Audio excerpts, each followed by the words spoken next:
Hi friends, this side Tanvi with you, and today we will learn about the far shading losses in Pvsyst. So let's begin. We will explain the far shading loss in a grid connected system.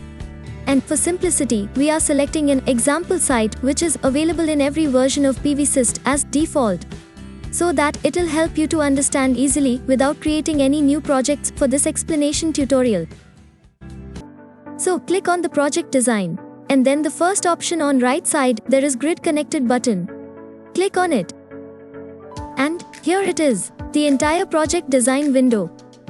Here you can see the meteo data for the selected site. Click here to quickly go through the details. Site is in Geneva, Switzerland, and data source is Meteornom here. Let's see the monthly solar irradiation values. Set the parameters here, as we have done. And now click on the graph. In the prompt window, it will ask for azimuth and tilt confirmation. You can either click on to proceed or you can change these to see the different values. Like kind of experiment you see. So here in the graph, you may see the monthly values of GHI and GII for the entire year. Here's nothing much to do, as you cannot change anything here. Okay, close this meteo data window, and let's go to the orientation.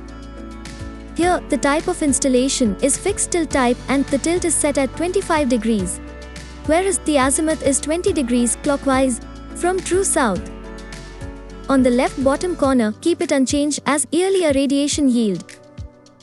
Or you can change the tilt, azimuth and yearly to seasonal yield options to check the various outcomes. It's up to you, and trust me, it's really good exercise to do. Now, let's move to system configuration. Here on top right corner, the planned power is 16.1 kilowatts peak. But if you see in the bottom right, the actual PV capacity is 14.8 kilowatts peak. The difference is because of string adjustments to the selected modules ratings. Here you can see the modules and inverters are selected as generic. By default, we are not going to change these now for this tutorial.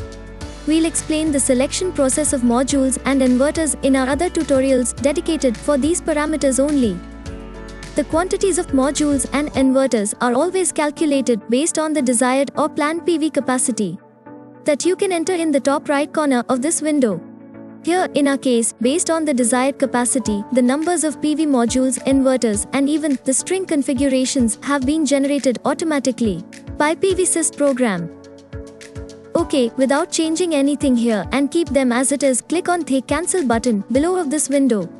By clicking cancel, you have discarded any changes that you have made unintentionally here. Please note, clicking cancel is only for this tutorial, as we don't want to change anything in this default project provided by Pvsyst.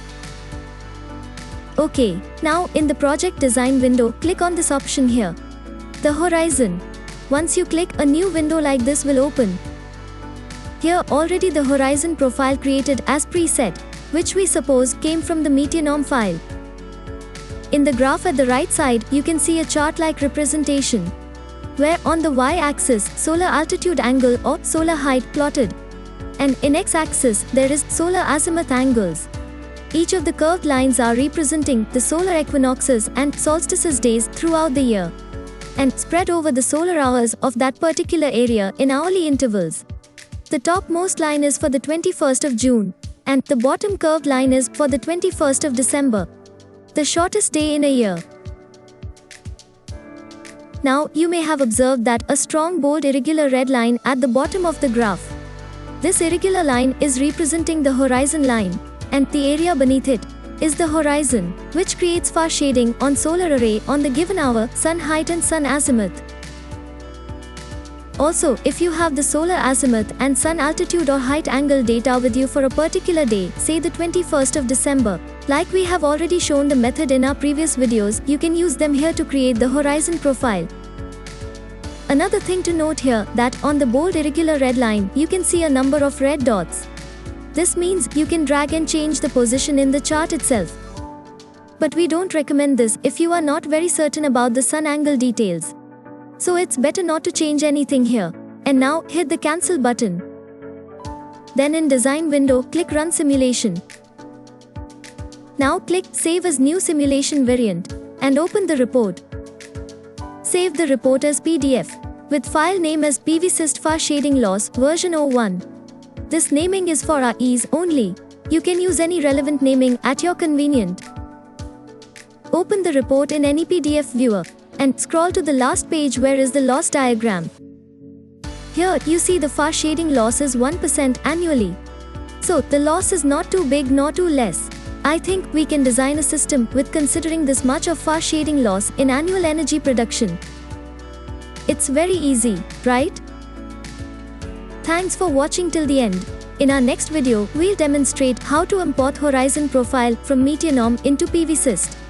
And it'll take some time, as we are working round the clock to bring you some very important topics for job seekers and entry-level solar engineers.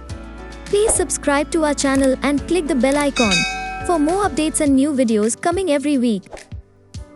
And please like, comment and share the video in your network, so that everybody will get the benefit of these content to make our world more green, more clean. Thanks again. See you in next topic.